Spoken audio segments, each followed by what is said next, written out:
waraanni kun yoo hantama keessatti yoon dhaabatin biyyoota hedduu dabalatuudhaan namni saaruu gaafii fi bomeedhaan wal haleeluu danda'a sodaa jedhu hayyoonni kun himanii jiranii oduu kanarratti oduu bal'inaa qabannee isiniif dhufnee jirra akkasumas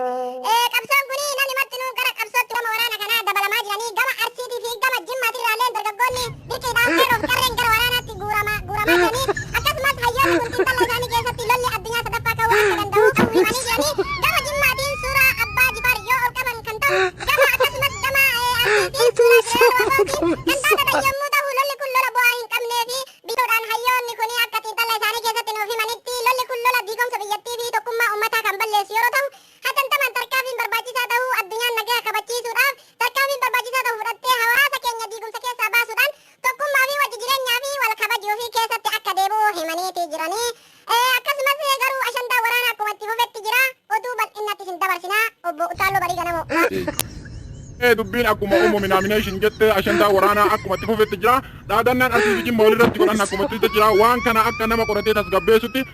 namoota waan kana keessatti durummaan hirmaatu kutaa gamaa gamanaatti iyyuu filatanii jiranii koree nagaa buusuudhaaf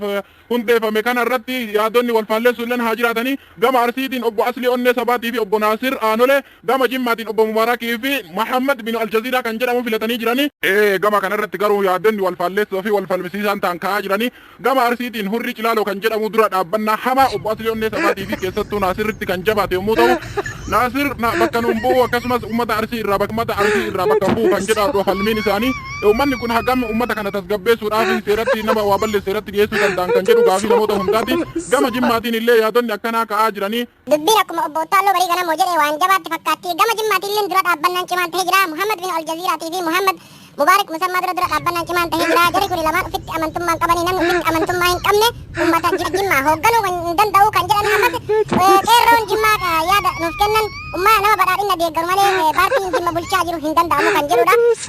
Jimmaan bulchuudhaaf dursanii paartii badhaadhinaa dhugaa'omsuu fi paartii badhaadhinaa fudhachuu fi deeggaruu fi duuka deemuun ilaalcha isaa dubbatuu fi leellisuun dirqama jedhanii qeerroon jimma irraa dubbifne kanaafuu jarri lamaan kun paartii badhaadhinaallee waan hin fudhanneef jaraa deeggaranii fi leellisanillee hin agarree itti aansuudhaan ammas uummanni isaan hin filanne waan ta'eef jimmaan bulchuu yookaan jimma irraa bakka bu'uu hin danda'an kan jedhu dura dhaabbanna Muhammad bin Aljaziiraatiif Mubaarak Musammaa dura dhaabbannaan hamaan tahee jira. Kanaafuu addunyaanis yaamicha isaanii akkuma yaamicha nageenya akkuma itti fuftetti jirti. Gama arsiitirraalleen waraanaaf wal qopheessuun akkuma itti fuftetti jira. Paartiin arsiitis bakka lamatti qoodamuudhaan anatu hoogganaa akkamitti hooggansanarraa fudhatan kan jedhu obbo Hurrii Cilaaloollee dhaadannaa isaaniitii fi garee isaanii qopheessanii waraanaaf akka qopheessaa jiran maddiin keenya himanii jiranii kallattiidhaan isaanirratti bilbiluuf yaalaa turre garuu nuuf hin milkooyne.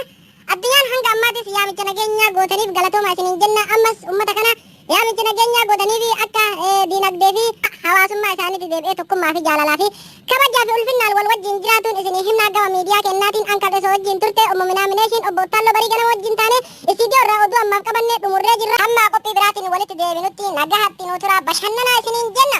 tokkummaa yaa ilmaan Oromoo tokkummaa qabadhaa ani isa kuffisee innis na kuffisee yoo lafaa wal geenne biyya keenya irratti gabrummaa gadhiifnee bilisummaan eessaan saanqa wal yaadachiisa waan barataree tokkummaa fi jaalalaa fi kabaja. Atis kan jiraattu jireenya keetirra anis kan jiraadhu jireenya kootirra murtee naaf hin kennitu jiru kan keetirra maaliif wal jibbina addunyaan gabaabdu dhiifnee deemna bira addunyaan gabaabdu dhiifnee deemna bira wal haa jaalannu wal haa tufannu wal